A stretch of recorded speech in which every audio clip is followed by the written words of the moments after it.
It's time for another edition of Lewis at Large, 60 minutes of smart talk radio featuring guests from all walks of life in conversation with your host, Warner Lewis. So sit back and lend us your ears for the next hour. Now here with today's first guest is the host of Lewis at Large, Warner Lewis. Well, welcome everybody to another segment of Lewis at Large. Yours truly, Warner Lewis from the flight deck, and of course, that means some smart talk radio is in your future, and this segment, no exception. Nicola Marr, she grew up in the Caribbean island of St. Martin, where she wrote her first short story at the age of 7. And at 18, she moved to the U.S., went to Rollins College, graduated with a bachelor's degree in anthropology, of all things, and a specialty in creative writing. She spent many years in the fashion industry, and then she decided to write full-time. She published her first novel, A Red Tail, back in 2014. We're going to be talking about a new work called Santa, a novel. It is a very poignant story indeed. Very excited to talk to this woman indeed. Nicola, how are you, my friend? Good. How are you?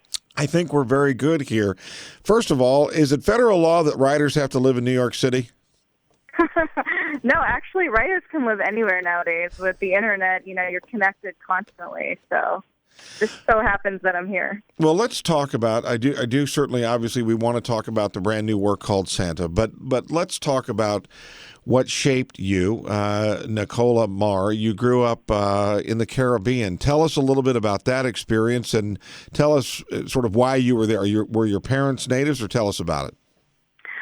So my mom's from the States and my dad is from Austria, and they met in St. Martin in their 20s, and each of them planned to stay there for about a year. They were working in the same hotel, and they met, and they just loved it so much that they decided to move there. So my brother and I were raised on St. Martin, and it's funny that you mentioned New York City because I remember as a child seeing New York on TV, and I thought it was another planet, and I couldn't imagine ever even visiting here. So it feels so good to live here now, and also when I was growing up, the only thing I ever wanted was the winter. So I definitely got that now. You wanted to throw a snowball. Yes. Yes, I had never really been in a full snowstorm before, so that was just very exciting to me. And actually, my freshman year of college, I was in Wisconsin. So by the beginning of October, when it was about 65 degrees, I was absolutely freezing. Well, no, wait, Rollins College, is that not in Florida? Yeah, it's in Orlando. I ended up transferring. Okay. It was a little too cold in Wisconsin? Yeah, it was so cold. I couldn't believe it. Yeah, that's quite a change from the Caribbean. That's interesting. So, again, I'm jumping ahead here just a little bit, but how do you think, looking back on it, how did growing up in the Caribbean, how did it affect you, do you think, as a writer? Well, in St. Martin, many people don't realize that there's over 100 different cultures. So I met people from all over the world. My school's very diverse, and my family traveled a lot, too. As I said, my dad was from Europe, my mom was from the States, so we went back and forth between those two often. And I was always interested in people and different cultures. As you know, I ended up studying anthropology because of that. I thought cultural anthropology was so interesting. So I think it really did shape me as a writer. I had a lot of experience to pull from, and I always enjoyed writing from the first second I could. I never thought of it as a career. It was always just a hobby to me. What about, was it always in you, in your DNA, you think, to get to the United States? Was that necessarily a goal, or did that just happen? I think it happened because my mother grew up here, and every summer she was from Chicago. Every summer we used to go there, and she wanted me to go to school in the States because the great school system, and so that's kind of how I ended up here at 18. Well, let's start focusing a little bit on this brand new work called Santa. I know it is one that is very heartfelt, and we'll talk about that and what it was like for you to write it. I do want to let everybody know here that 10% of the sales of this book are going to be donated to Project Semicolon. It's an organization providing love and support for those who are struggling with depression, self-injury, and suicide. We'll talk a little bit more about that later, but tell us, if you would, sort of the inspiration and sort of the DNA and sort of the, I guess, whatever it is, the mother of invention behind the work. Well, a lot of people have been asking me if I've ever been bullied, and I was bullied as young as 4 years old when I was living in Austria. German was not my first language. So I was a very shy child, and in school I refused to talk. And there was one little girl who really took advantage of that and tormented me every single day. She called me stupid. She stole stuff from my locker, and I went home crying every afternoon. And I think my family kind of thought it was just sort of teasing and didn't really do anything. And if I think about it now, I still remember those incidents like they were yesterday. And being 4 years old, you don't really remember a lot from that time. So it just shows you how that stayed with me mentally. And about 2 years ago, I was flipping through the TV channels, and I ended up on the Dr. Phil show. And his guest for that day was a mother who was talking about the suicide of her daughter. And her daughter committed suicide because she was bullied and cyberbullied every day, constantly, and felt like she couldn't escape the pain, and her last option was to commit suicide. And this brought back memories of when I was being bullied as a kid, and even when I was in Wisconsin at 19, I was bullied because I wasn't from the States and I was different. And I actually went into depression at that time, so I realized how real depression is and how people that are depressed, they don't ask for help because they don't realize it.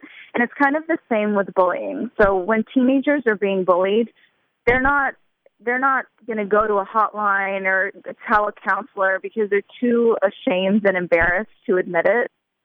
So I decided to write this book because I wanted to create awareness around this problem that I really believe is becoming an epidemic in the state. How do you, beyond your own experience, and I'm curious from where you sit, do you believe bullying is becoming worse, less an issue? There's certainly more light shined on the subject of bullying. If you go back 10 years ago, nobody was talking about it, and certainly in the way it is now. What do you think about that? Bullying is definitely becoming worse because of cyberbullying. And cyberbullying is when people are going online on social media accounts like Facebook, Twitter, Instagram, and just harassing and sending messages filled with hate towards their victims. And the victims come home from school, and it's no longer just a schoolyard behavior because teenagers access the internet 24/7 nowadays. So they're constantly subjected to the online bullying, and this is why suicide rates are going up. After I watched the Dr. Phil show, I looked up the statistics, and many people probably don't know that suicide is the third leading cause of death in young people, and it results in approximately 4,600 deaths annually, and half of those deaths are attributed to bullying.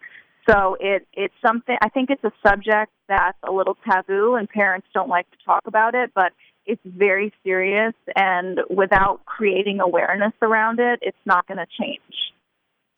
If you just joined us, yours truly, Warner Lewis from the flight deck of Lewis at Large Radio. We're talking to Nicola Marr. She is an author, poet, lives in New York City with her two dogs, who we will talk about as well. She grew up in the Caribbean, had a brief dalliance in the state of Wisconsin, said it's too cold here, and scurried back to Florida to college. And she has a brand new work, a poignant one indeed, called Santa. What about the inspiration for the title? Santa is a character in the book. She's actually an angel that the main character, June, starts dreaming about. And in her dream, Santa's telling her, your life has meaning, your life has purpose, don't give up, keep fighting. And because she's a teenager, she's in this moment of being bullied, she doesn't believe it. So Santa throughout is trying to encourage her to keep fighting and not give up on her life. What about sometimes, did you ever think about doing a work of nonfiction, or is it best, in your opinion, to approach this from a fictional point of view? I did consider doing a nonfiction, a memoir about it, but I think this story will touch more people just because it was inspired by 3 different girls' stories who actually did commit suicide. And I think the way that it's written, teenagers will be able to connect to it better. I'm very, very curious. I know that, again, it has just been released fairly recently, but I'm curious what kind of reaction you're getting, not only from men and women, but also are you hearing from any kind of bullying related associations or organizations? Yeah, so it's actually been received really well. I was scared at first writing about this subject because parts of it are hard to read. It's not something I ever thought I'd be writing a book about bullying, but I've actually heard from librarians who liked the book and who said that they think it should be recommended to schools and students to read. And this is something 10 years ago, parents, teachers, therapists, no one would even consider giving a book like this to teens because they don't want to read about, assault or sexual behavior, or they don't even want profanity in their books. But kids with the internet now are learning about subjects much, much younger than they would have back in the day. So 8, 9, 10-year-olds are on the internet looking at videos, reading about subjects, even engaging in sexual behavior. So I think it's important that we don't censor what we write, and we do allow teenagers to read and talk to their parents about these subjects. What about, and again, when you talk about bullying, you're thinking about a child, you're thinking about how they were raised or how they were taught to handle different things. Let's look at it from the bully. At what point is it individual responsibility? At what point is it parents? At what point is it the school? At what point is it the environment? Right. Well, a lot of people don't realize that bullying is a learned behavior. So a lot of these bullies are learning the behavior by watching what their role models are doing. Their role models are either their parents, their teachers, an older sibling, and they're kind of just copying that behavior. So if you're in a home where your parents are yelling at each other all day, hitting each other, screaming, whatever, this is something that the kids may think is normal behavior, and they go to school and they do this to other kids, and they're not really at fault because they don't know any better. They're never talked to by their parents and said, hey, bullying is not something we do in our house or in school. This is wrong. They don't realize that their actions have consequences. So the best thing to do for parents is to start very young, talk to their kids about bullying, tell them what it is, what the right behavior is. And if the kids are still bullying others, they should go to a school counselor or therapist, and they should talk through their feelings so that they understand them. Nicola, are we unique in the United States with the problem being at epidemic proportions, as you say, or is this something that's common around the world? It's something that's common worldwide, just because it is something that kids do because they see their parents doing it. And as you know, parents all over the world are not perfect. And plus, with the internet, kids also are copying what other kids are doing online. So it's not something that's just unique to the United States. When you approached, again, you've been previously published, but I'm curious as to what the publishing companies and various publicity companies said to you when you said, this is the kind of story I want to write. It was accepted, although there was hesitation. As I said, it hasn't completely changed. I think people are still, not really wanting their kids to read about this topic. But it has changed, and my publicist was very happy to contact you, contact others. I've done about 35 radio interviews so far, so people do want to learn about it. They do want to help create awareness, and October is National Bullying Prevention Month, so there has been a lot of talk about it. And what about as far as yourself goes? Do you find yourself when you walk, you're on the city streets, you see people. When you see bullying, what do you think? Do you try to intervene, or what do you think? Studies show that if even one person sticks up for someone who's being bullied, the bully will 50% of the time back down within 10 seconds. So this is the same anywhere. If bullies are usually very insecure and they don't want to go through the trouble. So if someone stands up and says, hey, what are you doing? Stop that. You shouldn't be doing that. Most likely they will back down and they'll find some other helpless victim. So that's an important thing that people need to realize is that, don't be scared. Don't be a bystander. Don't just watch. Actually get involved, help the person, and do something for them. How difficult was this for you to write emotionally? Honestly, it was so difficult. It took me about 2 years to actually write it and edit it because it is, it's a hard topic to write about. No one wants to read about a teenager who feels so hopeless that she wants to commit suicide. Plus, I remember my experiences, and even as a young girl in New York City, I'm bullied by men in the workforce and on the streets every day. So, well, as you look back on this work, I'm curious does this going to affect any of your writing going forward, or any way that you think at all? Again, I know this is written very much from the heart. Definitely written from the heart, and I do in my books. I do want to help people, and I do want to create awareness around different subjects. So I always try and do that. I always try and add like a little spiritual realm in there too. So, whatever I write, I try to make it beneficial to somebody. So beyond obviously promoting this work and some earlier things that you've done, what's on the docket next for Nicola Marr? I'm always writing something. I always have all these stories in my head, so I never really know which one I'm going to sit down and write the whole thing. That just kind of comes in the moment. So I haven't really thought about what the next book that I want to publish will be, but trying to publish something for next year probably. What if this book were to be made into a movie? What kind of movie? What would the feel of the movie be?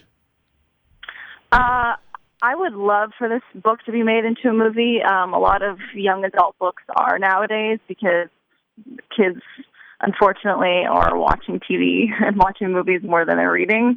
But I honestly, I really wish the book would do well as a novel and not just as a movie, because I think it's important for young kids to read and also develop images in their own head. And I think it's easier to relate to when you're reading as opposed to watching something. Before we get out of here, I do want to would you tell us a little bit more about Project Semicolon? Yes. As you said earlier, it's an organization that provides support and love to people who are struggling with addiction, self-injury, depression, suicide. And I really like this organization because it's not just a hotline or medical doctors and professionals. It's actually people who have struggled and been through this and have their own stories who are out there sharing those stories. So they have a really big following on Facebook. And if you go to their page, they post like one person's story a day, explaining what happened, what they went through, how they were on the brink of suicide and they were able to get through it. And I think just reading other people's stories really empowers people.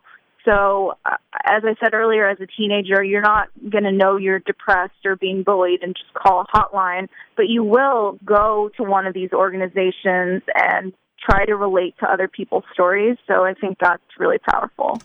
It's normally a question we sort of usually ask at the beginning, but I'm just curious, again, your upbringing in the Caribbean, did you feel that you were destined to be a writer? I knew I always wanted to write. I didn't think of writing as a profession. I always thought of it as a hobby. So I don't know. I mean, I had my first short story published in our yearbook when I was 7, and I still remember at that time saying, oh, I'm going to be a writer, I'm going to be a writer. But I don't know if I actually believed it at that age, so I don't know. I think when I finished and published my first novel is when I really knew that I could do it, and I wanted to do it full time. Well, it is a poignant work indeed called Santa. Nicola Marr is the author. Extraordinary work, and appreciate you spending time with us. Before we get out of here, if you would, share with us how can people find out more about Nicola Marr, maybe pick up a copy of the book and your first novel as well. You can go to my website. It's nicolamar.com. And on the website, you can see my books, watch the book trailer. And the best place to purchase the book is probably on Amazon. So just head to Amazon, type in Santa, and you'll find it. Or you can go to it from my website. Well, listen, again, thank you so much. Good luck to you, movie or not. I think it's an important work we ought to take a look at, and look forward to hearing from you again. Thank you so much. Thanks for having me. You bet. We will be back with more right after this on Lewis at Large.